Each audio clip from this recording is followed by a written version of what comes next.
चलिए देखिए, पोलिनोमियल का अगला ही पार्ट है relationship between zeros and coefficient of polynomial. यानी एक हमारे पास पोलिनोमियल है, ठीक है। इसका का जो कोएफिशिएंट है, एक्स स्क्वायर का कोएफिशिएंट यहाँ पे ए है और एक्स का कोएफिशिएंट बी है और सी क्या है, कांस्टेंट है, ठीक है। फिर से देख लीजिए, एक्स स्क्वायर का कोएफिशिएंट ए है, एक्स का कोएफिशिएंट बी है और सी कांस्टेंट टर्म है। तो हमें क्या है, अगर इसके दो जीरो दिए हैं, अल्फा और बीटा, ठीक है। इसके दो जीरो, क्योंकि क्वाड्रेटिक है तो इसके दो जीरो जाएंगे, है ना। तो दो जीरो जाएंगे तो इसके सम ऑफ जीरो बराबर, ठीक है। अब रिलेशनशिप निकाला जीरो जो कोएफिशिएंट ऑफ पोलिनोमियल का, तो सम ऑफ जीरो यानी दो जीरो है तो सम का मतलब होता है अल्फा प्लस बीटा, है ना। अल्फा प्लस बीटा बराबर, अब यहाँ पे क्या आ जाएगा, यहाँ पे आ जाएगा माइनस कोएफिशिएंट ऑफ एक्स, है ना, divided by coefficient of x square, ठीक है। यानी कहने का मतलब हो गया, कोएफिशिएंट ऑफ एक्स क्या होता है, बी, तो minus B by X square का कोएफिशिएंट क्या है, ए, ठीक है। तो जब भी सम ऑफ जीरो दिया रहेगा अल्फा प्लस बीटा, ठीक है, रिलेशनशिप निकालना रहेगा, तो जो बी का जो एक्स का जो कोएफिशिएंट है बी, उसका माइनस नेगेटिव लेना है, डिवाइडेड बाई एक्स स्क्वायर का कोएफिशिएंट क्या है, ए ले लेना, ठीक है। अब प्रोडक्ट ऑफ जीरो की बात करें तो alpha into beta, product of zero का मतलब होता है अल्फा इंटू बीटा। यहाँ पे क्या आ जाएगा, ये जो कांस्टेंट टर्म है सी, कांस्टेंट टर्म, ठीक है, divided by coefficient of x square, ठीक है। इसमें आज क्या आ जाएगा, सी बाई ए। तो ये आपको ध्यान रखना पड़ेगा, ये जो है रिलेशनशिप है between zero and coefficient of x and x square का, ठीक है। तो ये आपस में रिलेशनशिप है जो आपको ध्यान रखना है और अच्छे से क्लियर हो जाएगा इसका। अब मैं एक एग्जांपल लेने जा रहा हूँ, ठीक है। अब इस एग्जांपल की सहायता से हम समझते हैं, ठीक है। आप ये ध्यान रखिएगा दिमाग में कि जब भी सम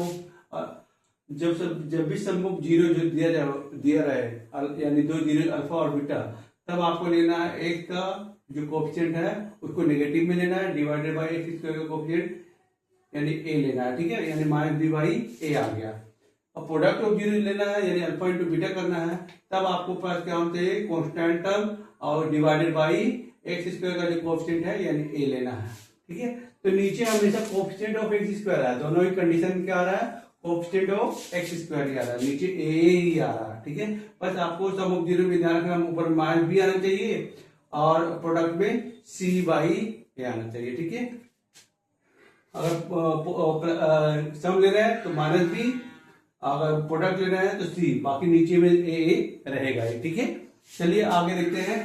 x square plus 7x plus 10 का उसको हम सोल्व करते हैं और रिलेशनशिप फाइंड आउट करते हैं जीरो जो कोएफिशिएंट ऑफ पोलिनोमियल में, ठीक है। चलिए देखते हैं इसको। तो इसको हम फैक्टराइज करते हैं, तो आपके पास क्या आ जाएगा, x square plus 7x plus 10 को फैक्टराइज करना होता है। तो इसका कोएफिशिएंट 1 है, तो 1 इंटू 10, 1 इंटू 10 10 ही आएगा। 10 को इस तरह से ब्रेक करिए कि यहाँ पे प्लस का साइन है, 10 को इस तरह से ब्रेक करना है कि यहाँ प्लस का साइन है, प्लस करने पे प्लस का 7 आए, तो 10 को ब्रेक कर सकते हैं 10 इंटू 1। अब 10 प्लस 1 कितना आ रहा है, 11, 10 प्लस 1 कितना आ रहा है, 11, जो कि नहीं है। अगला हो सकता है ब्रेक डाउन करिए 2 इंटू 5, 2 इंटू 5 मल्टीप्लाई करने पे 10 आना चाहिए, लेकिन जोड़ने पे क्या आना चाहिए, 7। यहाँ मल्टीप्लाई करने पे 10 तो आ रहा है, लेकिन जोड़ने पे 7 नहीं आ रहा है, 11 आ रहा है, इसलिए ये नहीं होगा, ये वाला होगा। तो एक्स स्क्वायर प्लस, इसको लिख सकते हैं 2x प्लस 5x प्लस 10, ठीक है। अब इसका हमें क्या निकालना है, कॉमन निकालना होगा। दोनों टर्म से मैंने क्या ले लिया, कॉमन निकालना है। तो कॉमन निकालेंगे तो x प्लस 2 आ जाएगा, यहाँ 5x प्लस 2 आ जाएगा। तो x प्लस 2 बाहर आ गया और x प्लस 5 अंदर आ गया, ठीक है। ये ध्यान रखिएगा, x प्लस 2 बाहर आ गया, x प्लस 5 अंदर आ गया। तो अब इसको हमें जीरो निकालना है, तो जीरो निकालने के लिए आपको क्या करना पड़ेगा, इसको जीरो के बराबर रखना पड़ेगा। क्या रखना पड़ेगा, जीरो के बराबर, ठीक है। तो x बराबर यहाँ पे आ गया -2 और x बराबर आ गया -5, यानी अगर यूं कहा जाए तो अल्फा बराबर क्या आ गया -2 और बीटा बराबर -5। यहाँ पे एक का दोनों वैल्यू है, इसलिए मैंने अल्फा और बीटा को माना जाता है डिफर करने के लिए कि भाई अल्फा -2 ले लिया जाए और बीटा -5 ले लिया, और कोई मतलब नहीं होता है। ठीक है, एक का दोनों अलग अलग वैल्यू आ गए। चलिए अब सम ऑफ जीरो के अकॉर्डिंग, ठीक है, अल्फा प्लस बीटा, तो अल्फा प्लस बीटा बराबर यानी दोनों का सम, तो -2 और प्लस -5।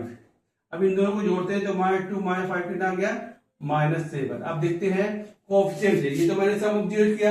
अब इसके अनुसार देखते हैं माइनस कोएफिशिएंट ऑफ x, तो यहाँ पे कोएफिशिएंट ऑफ x क्या है 7 -7। अब बताइए कोएफिशिएंट ऑफ x स्क्वायर क्या है 1 है ना। इसके आगे कुछ नहीं है, इसका मतलब 1 हिडन है। ठीक है, 1 इसके साथ मल्टीप्लाई में है। ठीक है, 1 तो सभी नंबर के साथ मल्टीप्लाई में लगभग लगभग रहते हैं।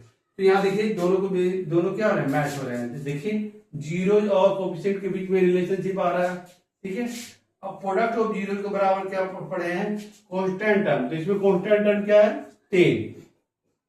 ठीक है, divided by coefficient of x square, coefficient of x square क्या है 1 है, तो 1। अब यहाँ इसके अनुसार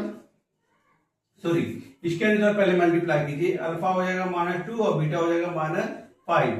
तो इन दोनों को मल्टीप्लाई करके माइनस क्या हो जाएगा प्लस, और 5 × 10। अब इसके अनुसार देखते हैं, तो ये यहाँ पे c कांस्टेंट टर्म हो गया 10 और ये हो गया 1। अब देखिए 10/1 यानी 10 ही आएगा। ठीक है, तो इस तरह से हम रिलेशनशिप और जीरो और कोएफिशिएंट के बीच रिलेशनशिप शो कर सकते हैं। ठीक है, तो ये आपको दिमाग में रहना चाहिए, है ना, सम ऑफ जीरो और प्रोडक्ट ऑफ जीरो का। ठीक है, अब इक्वेशन कैसे बनाते हैं जब सम ऑफ जीरो दिया हो और प्रोडक्ट ऑफ जीरो दिया हो, तो कब इक्वेशन कैसे बनाते हैं उसको एक बार देखते हैं।